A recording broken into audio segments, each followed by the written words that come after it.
บายดีทุกท่านมื้อนี้ข้าพเจ้าสิพาทุกท่านมาเบิ่งตลาดสดเนาะหรือว่าตลาดออร์แกนิกซึ่งเป็นตลาดที่เปิดในมื้อวันเสาร์และวันอาทิตย์เนาะนับตั้งแต่ตอนเช้าๆเนาะจนฮอด 12 โมงเที่ยงและนอกจากนั้น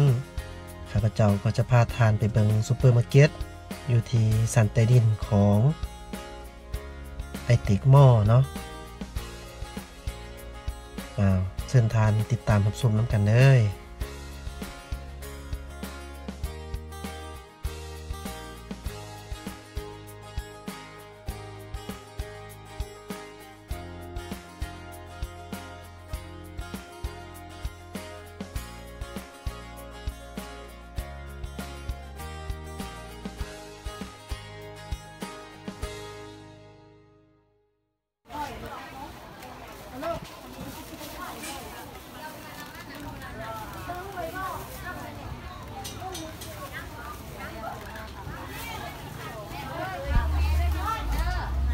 เจ้าทุกท่านตอนนี้เฮาก็ฮอดเนาะอันนี้แม่นตลาดสดเนาะตลาดออร์แกนิกซึ่งว่าเป็นตลาดของพ่อแม่พี่น้องชาวลาวเพิ่นได้ปลูกเองเนาะได้ปลูกแล้วก็ถอนเก็บเมียนจนฮอดมื้อวันเสาร์วันอาทิตย์ของแต่ละอาทิตย์เพิ่นก็ได้เอาออกมาวางจำหน่ายขายเพื่อให้ผู้ที่มีทางเลือกในการบริโภคผักที่ปลอดสารพิษนั่นเองเนาะ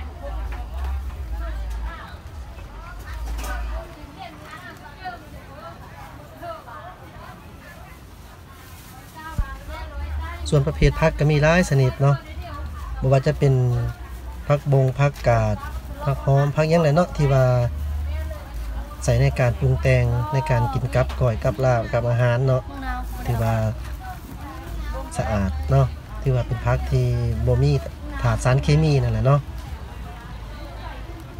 ชาวต่างชาติเขาเจ้าก็ให้ความสนใจหลายในการมาซื้อผักอยู่เขตแห่งนี้เนาะ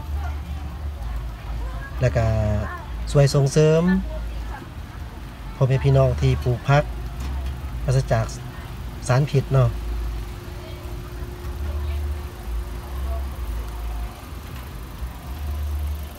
นอกจากผักแล้วก็ยังมีประเภทพวกซีนเนาะสินหมูสินงัวอย่างต่างๆซึ่งก็เป็นงัวของพ่อแม่ประชาชนที่เป็นเลี้ยงนะเนาะส่วนว่างัวประเภทฟาร์มของบริษัทเลี้ยงเพื่อป้อนตลาดมันบ่ค่อยมีดอกอยู่ในเนาะมีแต่งัวที่เพิ่นเลี้ยงเอาเองเนาะส่วนพวกงัวเป็นแบบฟาร์มก็มีจำนวนหนึ่งแต่ว่าส่วนใหญ่เป็นทรงเขาขายอยู่ที่ซุปเปอร์มาร์เก็ต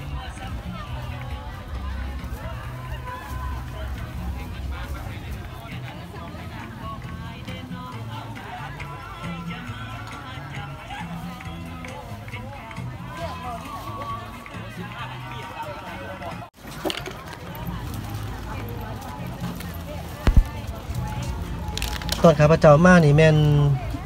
ประมาณ 11 โมงปลายเนาะสังเกตเห็นได้ผู้คนก็บ่ค่อยหลายปานใดแต่ว่าช่วงเช้าๆนั่นโอ้หลายเนาะมีผักเทียมผักหอมบัวแดงเนาะบักข้าวโพดสาลี่บักถั่วโอ้สมปิเนาะข้าพเจ้าเลือกที่จะมาตอนสวยเนาะ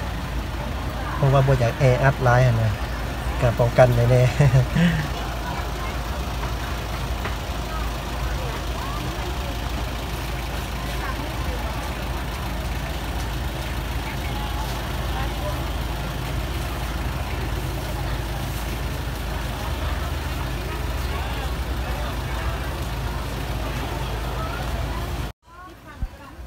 สำหรับท่านใดที่บ่ฮู้เนาะถ้าสนใจอยากมาซื้อผักปลอดสารพิษก็ลองมาซื้อได้เนาะอยู่ที่ร้านจอดรถไอเต็กนั่นเองเนาะซึ่งเพิ่นจะเปิดแต่เฉพาะวันเสาร์กับวันอาทิตย์เท่านั้นเด้อส่วนวันปกติแม่นบ่ได้เปิดเนาะ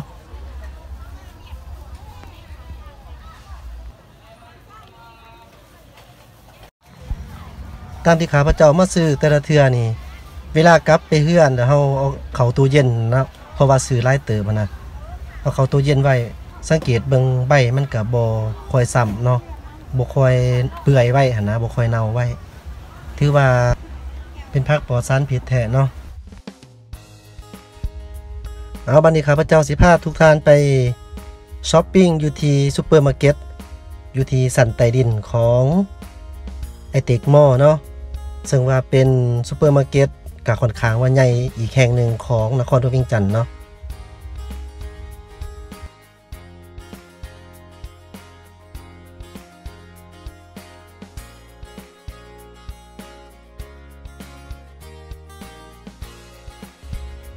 อยู่ที่ศูนย์การค้าลาวไอเต็กนี่บอนจอดรถนี่สะดวกสบายเนาะ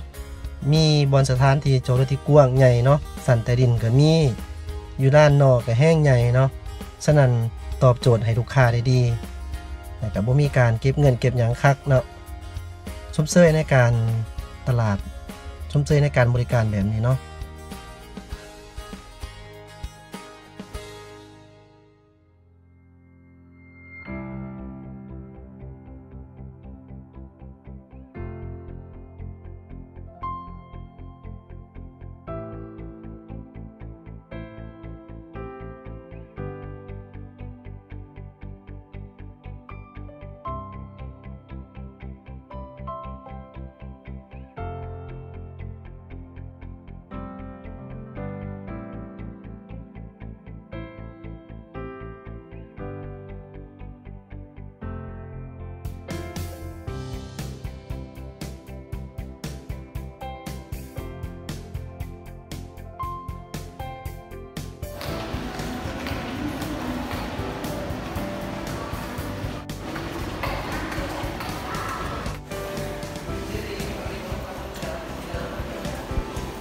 ตอนนี้เขามาที่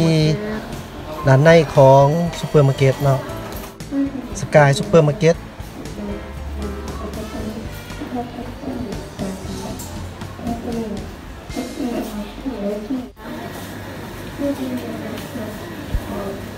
โซนนี้จะเป็นประเภทพวกเครื่องอาหารทะเลเนาะแล้วก็มีซีดมียังพร้อมโซนซีนโซนพักเนาะพักก็มีขายอยู่นี่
ส่วนประเภทสินค้าก็มีหลาย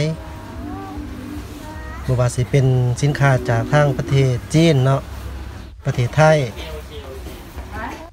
หรือว่าประเทศญี่ปุ่นหลายๆสัญชาติด้วยกันเนาะ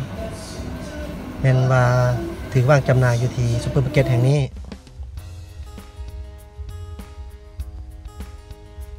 ตอนนี้ข้าพเจ้าสิมาเช็คบิลก่อนเนาะ ขอขอบคุณขอบใจทุกท่านที่ให้เกียรติรับชมไว้ดีตลอดมาเนาะแล้วเราจะพบกันใหม่ในคลิปหน้าสำหรับคลิปนี้สบายดี